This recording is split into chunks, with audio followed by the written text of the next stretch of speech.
হাতের বৃদ্ধাঙ্গুলে সূরা ফাতিহা 3 বার পরে ফু দিলে যে কেউ বাধ্য হবে। বর্তমান সমাজে বিগেস্ট প্রবলেম হচ্ছে স্বামী স্ত্রীর কথা শোনে না, স্ত্রী স্বামীর কথা শোনে না, আবার অনেক মায়ের কথা সন্তান শোনে না, বাবার কথা সন্তান শোনে না। এভাবে দেখা যাচ্ছে যে দিন দিন সমাজের ভিতরে অসংখ্য ফ্যামিলির ভিতরে ঝগড়াঝাটি লেগেই থাকে, কেউ কারো বাধ্য হতে চায় না। সুতরাং আপনি যদি আপনার সন্তানকে, অবশ্যই হালাল ভাবে কাজটা করতে হবে। হারাম ভাবে যদি গার্লফ্রেন্ড বয়ফ্রেন্ডকে বাধ্য করতে চায় তাহলে এটা হবে না। হালাল ভাবে যদি কেউ কাজ করতে চায় তাহলে অবশ্যই কোরআনের মাধ্যমে সে উপকৃত হতে পারবে। কোরআন হচ্ছে এমন একটি জিনিস যেটা মুমিনদের জন্য রহমত এবং শেফা স্বরূপ আল্লাহ পাক রব্বুল আলামিন নাজিল করে দিয়েছেন। বর্তমানে অনেক সময় দেখা যাচ্ছে যে স্বামী স্ত্রীর কথা শোনে না, স্ত্রী স্বামীর কথা শোনে না, অফিসে বস বারবার আপনার উপরে নির্যাতন করে, জুলুম করে, আপনি তাকে হালাল ভাবে বাধ্য করতে চান যাতে করে সে আপনার উপরে ক্ষিপ্ত না হয়। সুতরাং এইভাবে যদি আপনি হালাল ভাবে কাউকে বাধ্য করতে চান, সূরা ফাতিহার আমলটি করতে পারেন। কিভাবে করবেন? আপনি প্রথমে 3 বার দুরূদ শরীফ পড়বেন। অবশ্যই ওযু করে আমলটি করলে বেশি উপকৃত হতে পারবেন। ওযু করে আমল করার চেষ্টা করবেন।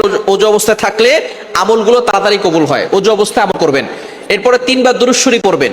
তারপরে আপনি বৃদ্ধাঙ্গুলটা আপনার হাতের এখানে নেবেন, যেখানে আমরা করগুনি, এখানে নিয়ে তারপরে আপনি সূরা ফাতিহা 3 বার পড়বেন। আউযুবিল্লাহ বিসমিল্লাহ সহকারে 3 বার পড়বেন। পড়ে তারপরে আপনি যাকে বাধ্য করতে চাচ্ছেন তার নাম আপনি 7 বার উচ্চারণ করবেন, তার পিতামাতার নাম একবার উচ্চারণ করবেন। পরে তারপরে আপনি এটাকে মুষ্টিবদ্ধ করে তারপরে আপনি মনে করবেন যে আপনি তাকে বাধ্য করতে যাচ্ছেন হালাল ভাবে।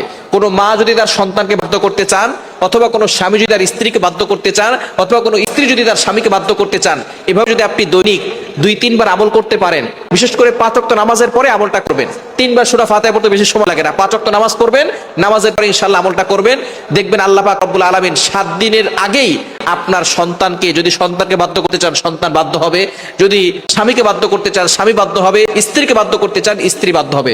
তবে অবশ্যই শর্ত হচ্ছে ইয়াকিনের সাথে আমল করতে হবে। 2 নাম্বার হচ্ছে নামাজ পড়তে হবে। 3 নাম্বার হারাম কোনো খাবার খাওয়া যাবে না। অবশ্যই 4 নাম্বার হচ্ছে হারাম কোনো কাজে এটা করা যাবে না। যেমন কারো সংসার নষ্ট করে দেওয়া, অথবা কারো ভিতরে ঝামেলা সৃষ্টি করা, অথবা কাউকে তার মা বাবা থেকে দূরে সরিয়ে দেওয়া, এরকম কোনো হারাম কাজ করা যাবে না। হালাল ভাবে করতে হবে, তাহলে আপনার এই আমলে কাজ হবে ইনশাআল্লাহ।